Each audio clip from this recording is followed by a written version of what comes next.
সরকার মানুষ খুন করেছে, এখন সে লাশও গুম করেছে।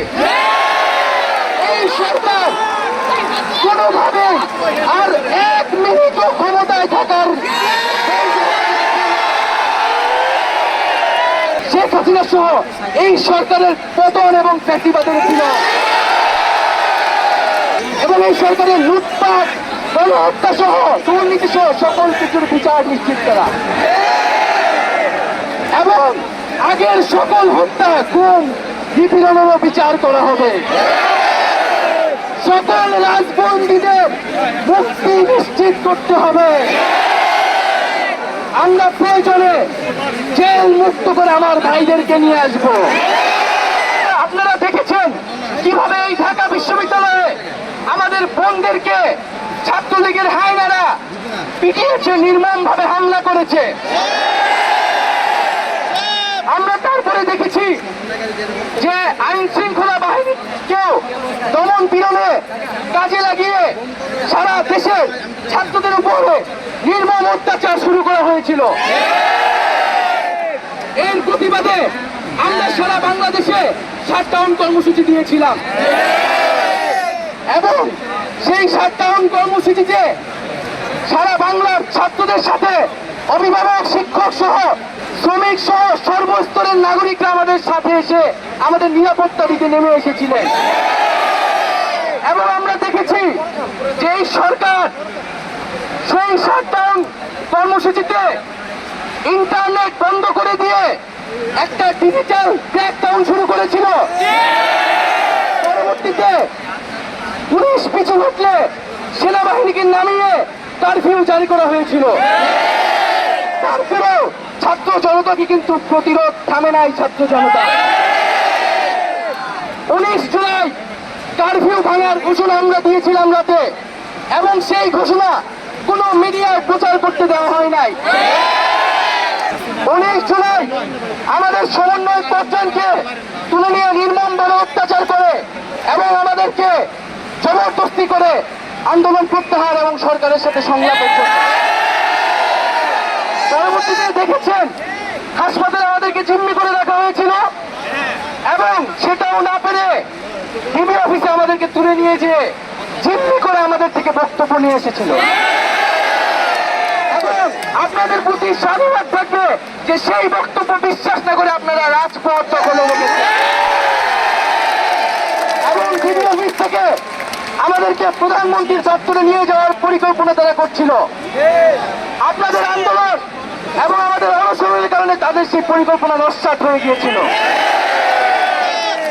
আমরা এখন স্পষ্টভাবে বলতে চাই, এই যে এতগুলা খুন হয়েছে, যেই লাশের হিসাবটা পর্যন্ত আমরা এখনো পাইনি।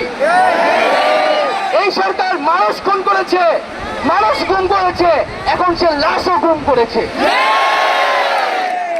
যারা খুন করেছে তারা কি খুনের বিচার করবে? তাদের কাছ থেকে আমরা আর খুনের বিচার প্রত্যাশা করি না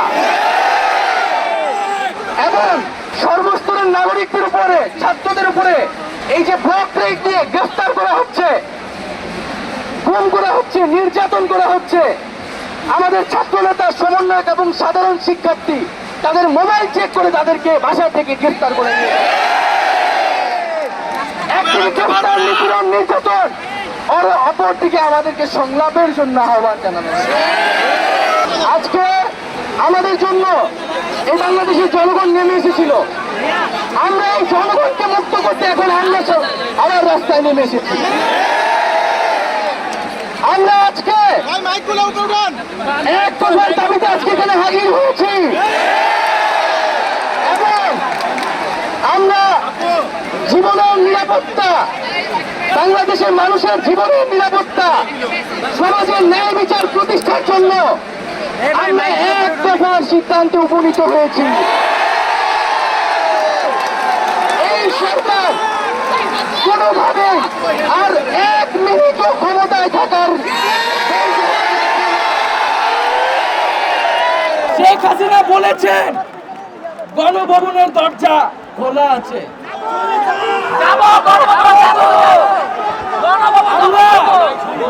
সাধুবাদ জানাই যে তিনি আগেই বুঝতে পেরেছেন যে গণভবনের দরজা খোলা রাখতে হবে,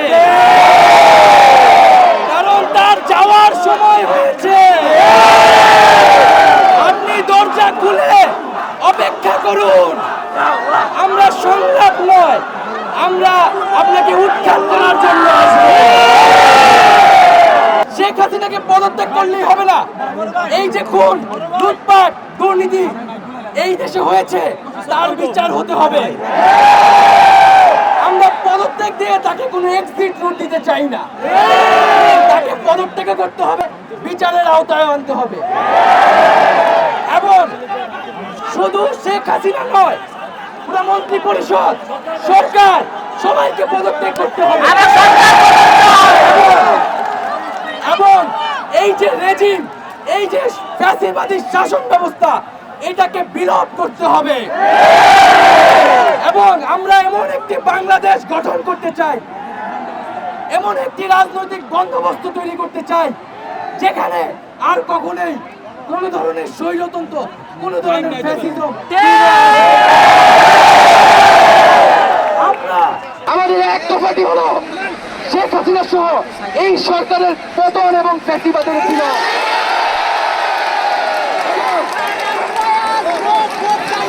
এবং শেখ হাসিনার এবং এই সরকারের লুটপাট, গণহত্যা সহ দুর্নীতি সহ সকল কিছুর বিচার নিশ্চিত করা